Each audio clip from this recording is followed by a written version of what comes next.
Hello, வணக்கம். காலை வணக்கம். வாங்க, இன்றைக்கி வெங்காயம் பூண்டு தக்காளி போட்டு சட்னிங்க இட்லிக்கு. அப்புறம் மதியானம் என்னங்கிறதையும் பார்த்துடலாம் வாங்க, ஒரு விலாக் மாதிரி. சரி வாங்க பார்க்கலாம். உளுந்து பருப்புங்க, கடலைப்பருப்பு, அப்புறம் சீரகம் மிளகு போட்டுக்கிட்டணுங்க.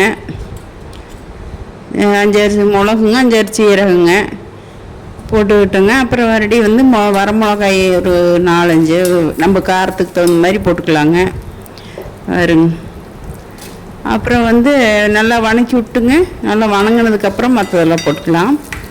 எனக்கு இது ரொம்ப பிடிக்கும் இந்த கார சட்னிங்க. வெங்காயம் பூண்டு கொஞ்சம் 5-6 உண்டுன்னு போடலாம், கருவேப்பந்தழை உண்டுன்னு போடலாங்க. வெங்காயம் போட்டாச்சு, பூண்டு வீட்லேயே போட்டுங்க. பூண்டு பாருங்க 5-6 உண்டுங்க போட்டு, பெரிய வெங்காயம் தான் போட்டுங்க. சின்ன வெங்காயம் போட்டு இன்னும் கொஞ்சம் டேஸ்ட் நல்லாயிருக்கும், வெங்காய சட்னி மாதிரி. இது பெரிய வெங்காயம் தான் 2 போட்டேங்க. அப்புறம் உப்பு மஞ்சத்தூள் போட்டுக்கலாங்க. நல்லா வணங்கட்டுங்க. வணங்கினதுக்கப்புறம் தக்காளி போட்டுக்கலாம். பாதி வணங்கிட்டுங்க.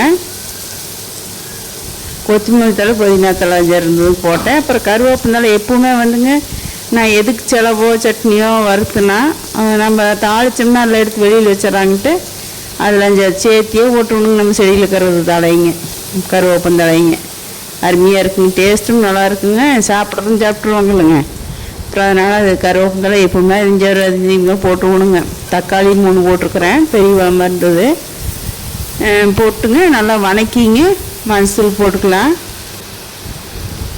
போட்டுங்க நல்லா வணக்கி விட்டு தேங்காய் ஒரு துளி வடைங்க, ஒரு 2 டீஸ்பூன், 2 பெரிய ஸ்பூனில் 2 ஸ்பூன் தேங்காய் போட்டு இறக்கி, தேங்காய் 2 ஸ்பூன் போட்டுங்க அரைச்சிட்டு வந்துடலாம். இட்லியுமே வெந்து வச்சான்னு பார்த்துட்டு எடுத்து வச்சுட்டுங்க. வெந்து வச்சுங்க. அப்புறம் இதுக்கு தேங்காய் போட்டு இறக்கி அரைச்சிட்டு வந்துடலாம். நல்லா வணங்கிடுச்சு பார்த்தீங்களா, சூப்பராக வணங்கிடுச்சுங்க. போதுங்க. தேங்காய் போட்டுக்கலாம். அருமையாக இருக்குது போங்க, மனம் அருமைங்க. அப்புறம் தேங்காய் போட்டுங்க. ஒரு கைப்பிடி போட்டுங்க, அளக்கலைங்க. ஒரு கைப்பிடி போட்டேன் சட்னிக்கு தானன்ட்டு.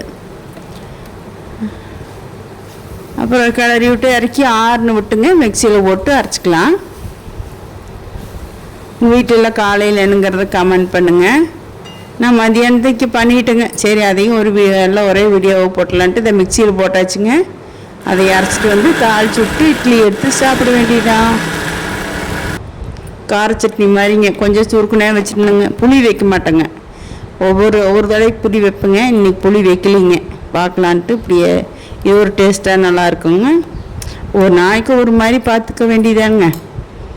நாம்ளே வைக்கிறது தானுங்க, நாம் தான் சாப்பிட்றோன்ட்டு தாளிச்சிக்கலாங்க. கடுகு ஜீரகம் போட்டுங்க, வரமிளகாய், கருவேப்பிலை போட்டு பெருங்காயம் அதுலேயே வணங்குற போதே போட்டுங்க. அதனால் இது போடலைங்க. பாருங்க, சூப்பராக அல்டிமேட்டாக ரெடி ஆயிடுச்சு.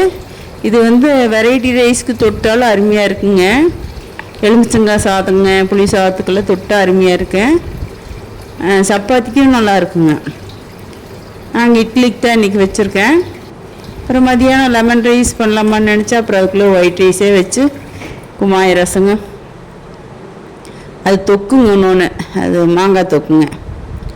அதை இப்போது 2 நாள் ஆச்சுங்க பண்ணி, அதையும் வச்சாச்சு. சட்னி வச்சு எது வேணும் அதை வச்சு சாப்பிட்லாங்க. வாங்க சாப்பிட்லாம். பாய்ங்க. சூப்பராக இருக்குங்க.